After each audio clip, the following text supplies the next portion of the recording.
जब पूरी होगी तो उनको लगेगा जैसे हमारे बड़ों के लिए हमारे माँ बाप गए थे, हमें भी गया जाना चाहिए। ये संस्कृति ऐसे ही तो चली आ रही है आज तक।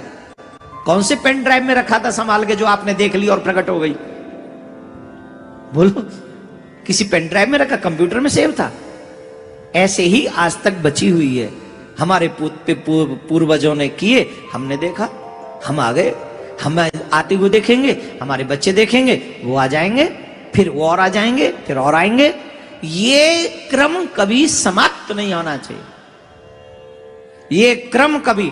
आज मैं आपको एक बहुत महत्वपूर्ण बात बताऊंगा जो YouTube पे अभी सुन रहे और यहां सुन रहे। मैं फिर कहूंगा कि आप जितने लोग सुन रहे उस कथा को और भी शेयर कर दो, जिससे आपके परिवारी रिश्तेदार उनका भी कल्याण हो सके और इस बात को सुन ले। अभी आप शेयर कर सकते। और मैं जब इस कथा को पूर्ण करूंगा और 5-7 मिनट में, उसके बाद एक बहुत आवश्यक चीज आपको बताऊंगा जो आपके लिए हितकर होगी। आज से ही करना है, वो आज रात से ही करना है जो मुझे बताना है आपको।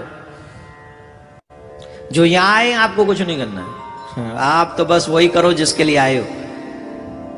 बाकी के जो और मुझे YouTube पे बाहर सुन रहे हैं उन सबको आज रात से ही ऐसा करना चाहिए जिससे आपके पितर आप पर प्रसन्न होंगे। वो मैं बताऊंगा आपको थोड़ी देर बाद में, मतलब 5-7 मिनट में। तब तक आप ये कथा और भी लोगों को पहुंचा देंगे।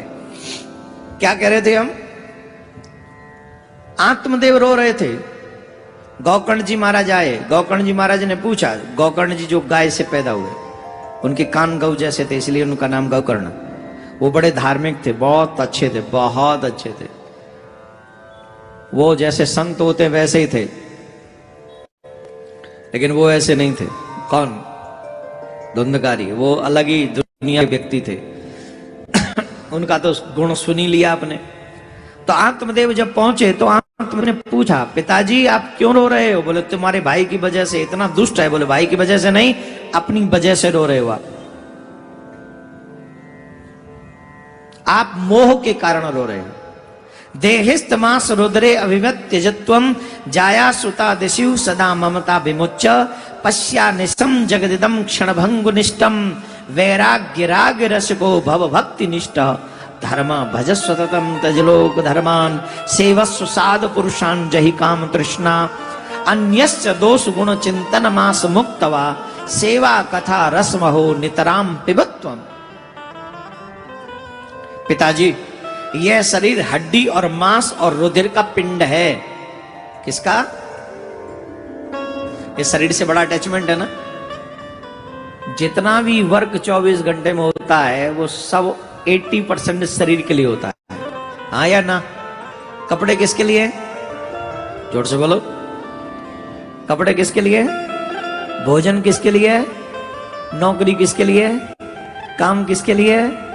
भाग दौड़ किसके लिए? रोना धोना किसके लिए? शरीर के लिए। लेकिन ये शरीर है क्या? ये शरीर है क्या? ये जो शरीर है वो हड्डी, मांस और रुधिर का पिंड है। इसे आप मैं मानना छोड़ दीजिए, मैं ये शरीर हूं ये मानना बंद कर दीजिए। अगर आप यही मानते रहे कि आप शरीर हैं तो आप कभी भी सुखी नहीं हो सकते। नरकों के वर्णन में ऐसे व्यक्ति को नरक में जाना पड़ता है जो ये समझता है कि मैं शरीर हूं। और 98% लोग यही समझते हैं कि मैं शरीर हूं। तो शरीर है तो शरीर तो मर गया।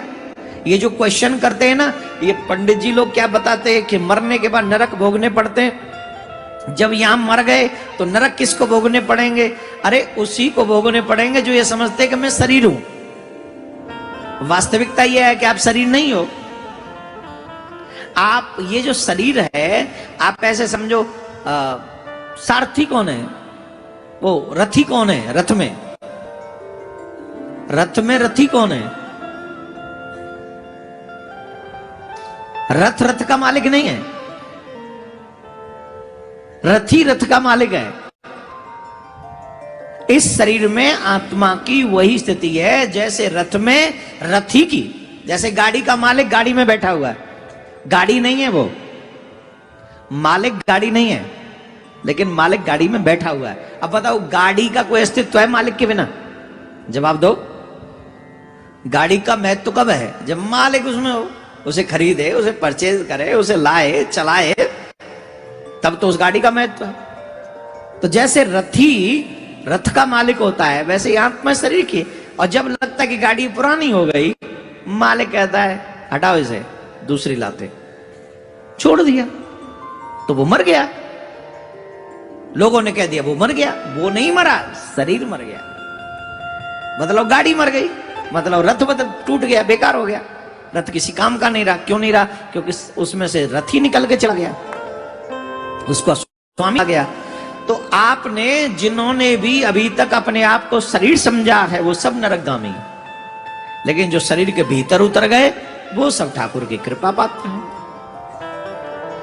और जब तक आप ये समझते रहेंगे आप शरीर हैं, आपको कोई सुखी नहीं कर सकता, कोई भी नहीं। भगवान भी आके तुम्हें सुखी नहीं कर सकता। शरीर तो नित्य मरने के रास्ते पे ही जा रहा है ना, हाँ या ना? हर दिन तो आपकी डेट बढ़ी रही है मृत्यु वाली। इसलिए तो वो कहते हैं इसमें मत पड़ो। आपको तो एक ही काम करना चाहिए, जल्दी से जल्दी दूसरों के गुण दोष देखना, विचारना बंद कर दो और अपने आप को संतों की सेवा में, भगवान की सेवा में, भगवान की कथा श्रवण करने में लगा दो। जब आप भगवान की कथा सुनोगे, संतों की सेवा करोगे, आपके कल्याण को कोई नहीं रोक सकता। आपका सहज कल्याण हो जाएगा। बोलो राधे राधे। जोर से बोलना पड़ेगा।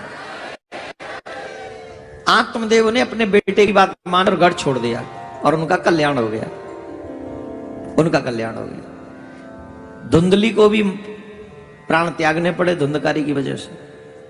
धुंधकारी को भी अपने कर्मों की वजह से प्राण त्यागने पड़े। बुरी स्त्रियों को घर में ले आया था और उन बुरी स्त्रियों ने उसे चारपाई से बांध दिया था, और चारपाई से जब बांध दिया तो मार लगाई उसमें, और जब मार लगाने लगी तो बचाओ बचाओ चिल्लाने लगा। जब बचाओ बचाओ चिल्लाने लगा तो गोविंदा है नमो नमा हो गया। कौन बचाएगा उसको? और क्यों बचाएगा? किस लिए बचाएगा? जब वो चिल्ला रहा था बचाओ बचाओ बचाओ, तो एक स्त्री ने जलती हुई लकड़ी उसके मुख में डाल दी। और जब जलती हुई लकड़ी उसके मुख में डाली तो प्राण अग्नि जो है वो जब प्राण को सोखने लगी तो उसका प्राणांत हो गया। अब अग्नि से प्राणांत हुआ उसका। याद करो हमने प्रारंभ में क्या कहा था? जिनकी अकाल मृत्यु हो गई हो, कहा था ना, अग्नि से जलने से अकाल मृत्यु होती है, जल में डूबने से अकाल मृत्यु होती है, सर्प के डसने से अकाल मृत्यु होती है, हिंसक जानवर के किसी के मारने से ये अकाल मृत्यु होती है, बहुत असाध्य बीमारी से प्राण निकल जाए तो ये भी जो है असाध्य बीमारी के कारण भी अकाल मृत्यु होती है। ऐसी अकाल मृत्यु से जो व्यक्ति मरते हैं उन्हें शेष जीवन अपना बिताना पड़ता है प्रेत, भूत प्रेत इत्यादि की योनि में। धुंधकारी जब मरे, प्राण निकले, तो इन्हें भी अपने प्राण त्याग कर प्रेत बनना पड़ा।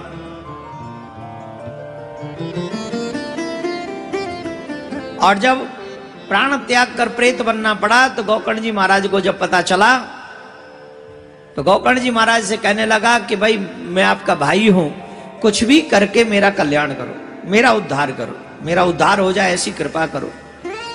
अहम भ्राता तो दियोस्मि धुंधकारी नामता, मैं आपका भाई हूं, मेरा नाम धुंधकारी है, मेरा कल्याण करो। आप मेरा कल्याण कर सकते हैं? ठीक है। तब धुंधकारी के कल्याण के लिए गोकर्ण जी महाराज ने श्रीमद् भागवत कथा कही। जिस जगह पर देखो, हम इसीलिए कह रहे हैं आप अपने पितरों के लिए भागवत, वो भी पितृपक्ष में सुनो, और फिर गरुड़ पुराण सुनो। गरुड़ पुराण तो आपको बहुत बड़ी नॉलेज देने वाला है। ये भ्रांति खत्म कर दो कि गरुड़ पुराण मरने के बाद वो सुनना चाहिए। ये बहुत बड़ी गलत फहमी लोगों ने फैला दी कि गरुड़ पुराण जब कोई मर जाए तब ही सुनो। अब ले मर जाओ तो पहले तो बाकी काजी का हुआ मारो, फिर कथा गरुड़ पुराण सुनो। ऐसा थोड़ी पुराण जो पुराण गरुण जी ने प्रश्न किया, कौन मरा था गरुण जी के घर में? नारायण ने उस गरुण पुराण को कहा, तो कौन मरा गरुण जी के घर में जो जिसके लिए उन्होंने कथा सुनना जरूरी समझा? गलत है। ये लोग बचना चाहते हैं, कुछ सीखना नहीं चाहते हैं। जो सीखना नहीं चाहते हैं वही लोग ये झूठे सांचे अफवाह फैलाते हैं कि कथा गरुड़ पुराण तब सुनना चाहिए, तब नहीं, कभी भी सुन सकते हो आप। 16 तारीख तक यहां भागवत होगी, 17 तारीख से गरुड़ पुराण होगी वृंदावन में। जो मुझे आसपास में सुन रहे हैं, अगर आप पे समय हो तो वहां बैठकर ही सुनिएगा, बड़ा आनंद आएगा।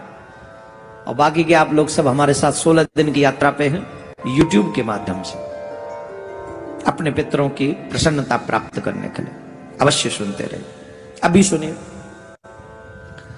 जिस जगह पर गोकर्ण जी कथा कह रहे थे उस जगह पर एक बांस था, उसमें 7 गांठ थी। उस बांस, क्योंकि प्रेत का कोई शरीर तो होता नहीं, वो तो वायु के ही प्रभाव से चलता है।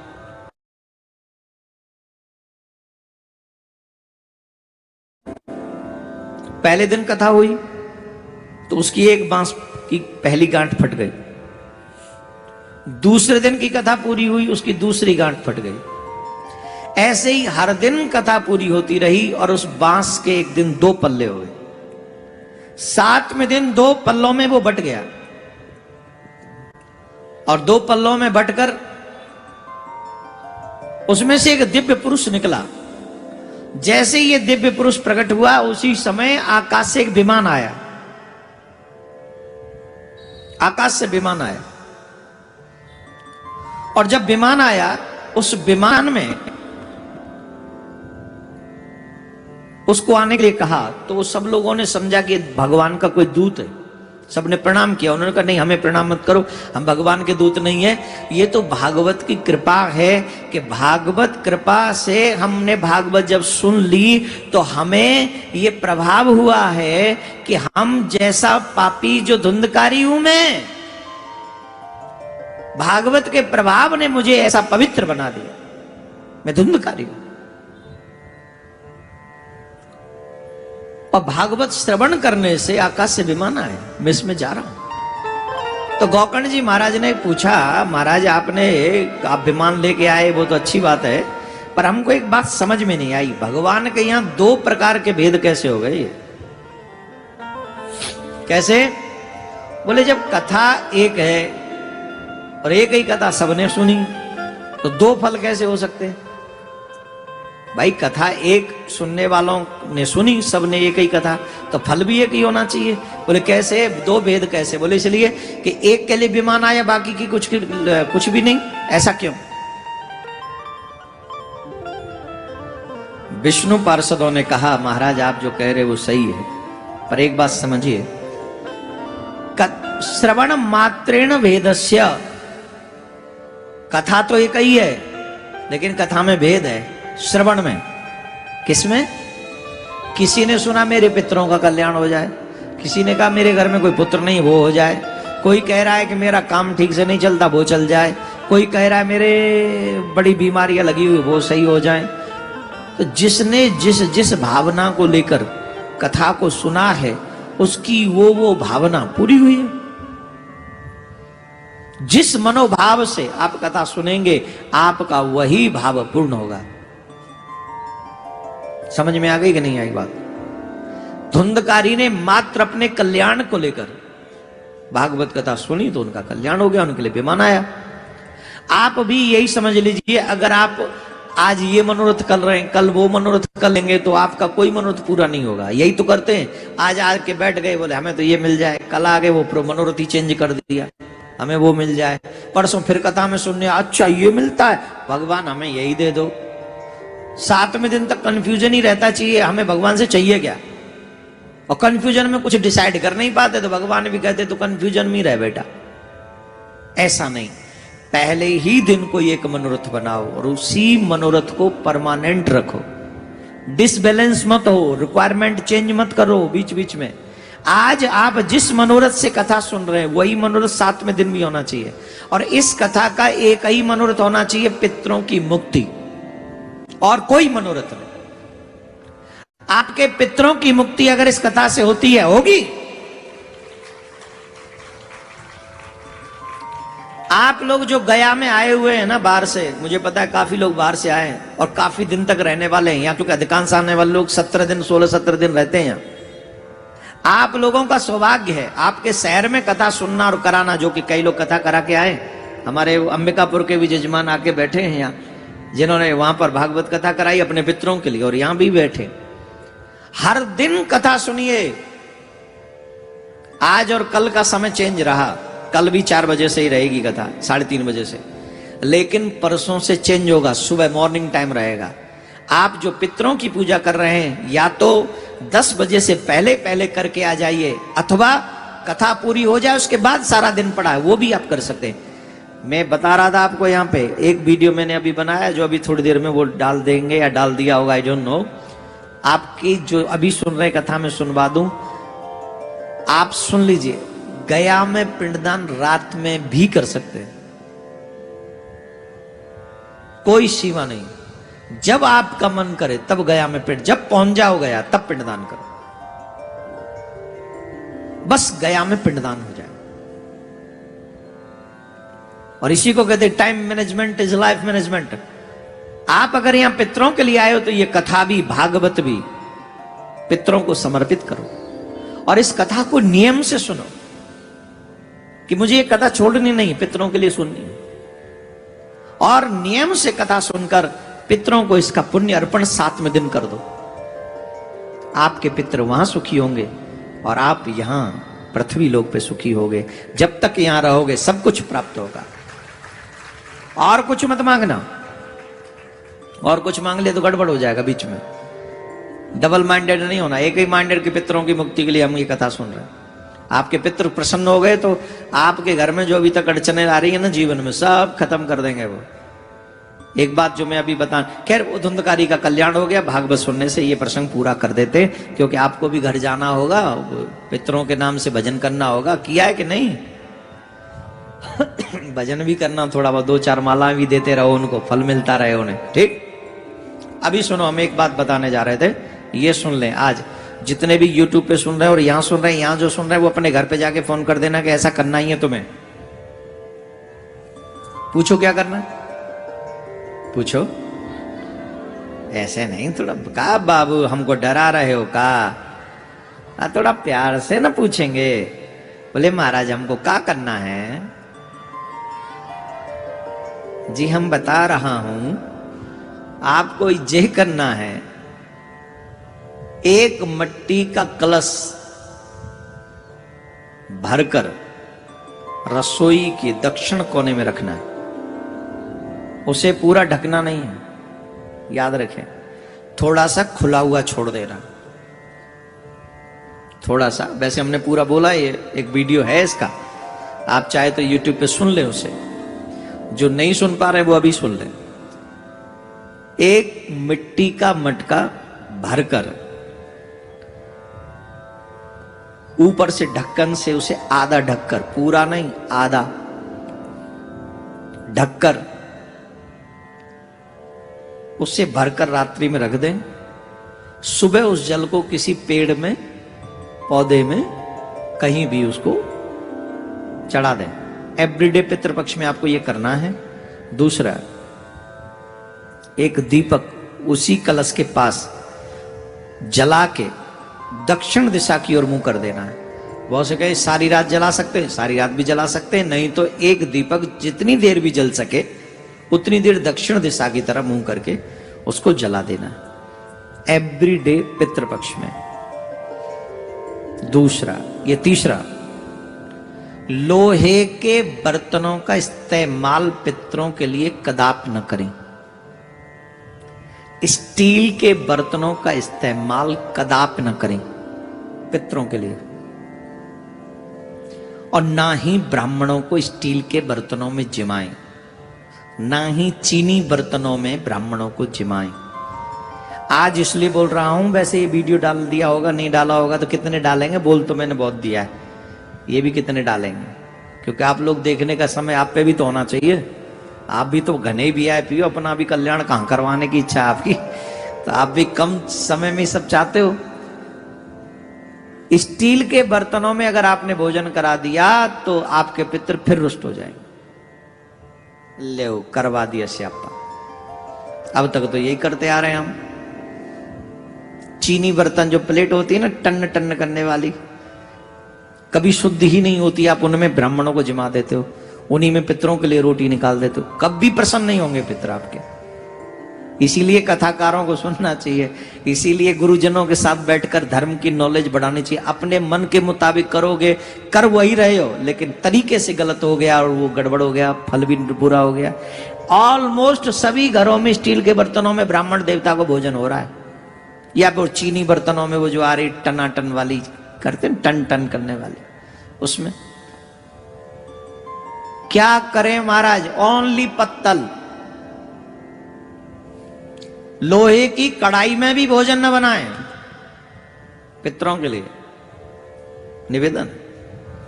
ये सारी चीजें हम इसलिए बोल रहे हैं कि आपको इस पितृ पक्ष में पूरा फल मिले, और करना आपको है बर्तन स्टील के यूज करने की बजाय वो पत्तल यूज कर लीजिए। लोहे के बर्तन यूज मत कीजिए, कुछ और में बना लीजिए। बना तो सकते ही हैं आप लोग, बड़े इंटेलिजेंट बनाते, और बनाया ही होगा तभी लिखा है कि लोहे के बर्तन नहीं यूज करने, कोई और सिस्टम तो होगा ही। तो आप जो है पूड़ी तलते समय लोहे की कढ़ैया दूर कर दें। मुझे तो हंसी आ रही है, कई बार माता बहन सोचती होंगी ये पंडित लोगों ने सारा फांसी का फंदा हमारे गले में लटका दिया, अब लोहा यूज नहीं करना है, ये नहीं करना है, अब कहां से लाए नए। आप प्रयास कीजिए, आप प्रयास कीजिए, और भी छोटे छोटे वीडियो 1-2 दिन में डलेंगे अभी, उनको थोड़ा सा ध्यान से सुनिएगा, आपके कल्याण के लिए हैं, आपके पितरों के कल्याण के लिए हैं। और मैं गया में बैठकर जितने भी यूट्यूबर्स इस समय सुन रहे हैं, आप सबके पितरों के लिए अभी पहले दिन ही प्रार्थना करता हूं कि हे नाथ, जो भी ध्यान से सुन रहे हैं, जो भी मनोरथ से सुन रहे हैं, उन सब का कल्याण, उनके पितरों का कल्याण इस कथा के माध्यम से हो, ऐसी कृपा आप भी करें। और आप जो YouTube पे सुन रहे हैं, आप सब एवरी डे कथा का टाइम कैसे भी मैनेज करके 16 दिन मेरे साथ यात्रा कीजिए, और खुद भी सुनिए, बच्चों को भी सुनाइए, जिससे वो बच्चे भी इन संस्कारों को सीखें, जिससे वो आगे बढ़े। और आप लोग कल के लिए मैं आपको एक विशेष, जो यहां पर बैठे हैं, आप कल जब तर्पण करें अपने पितरों के लिए, तो आपको एक विशेष बात मुझे अभी बतानी है, जो कल आपको ऐसा कहना है पिंडदान करते समय। कहें कि नहीं, बताएं कि नहीं, जोर से बोलो।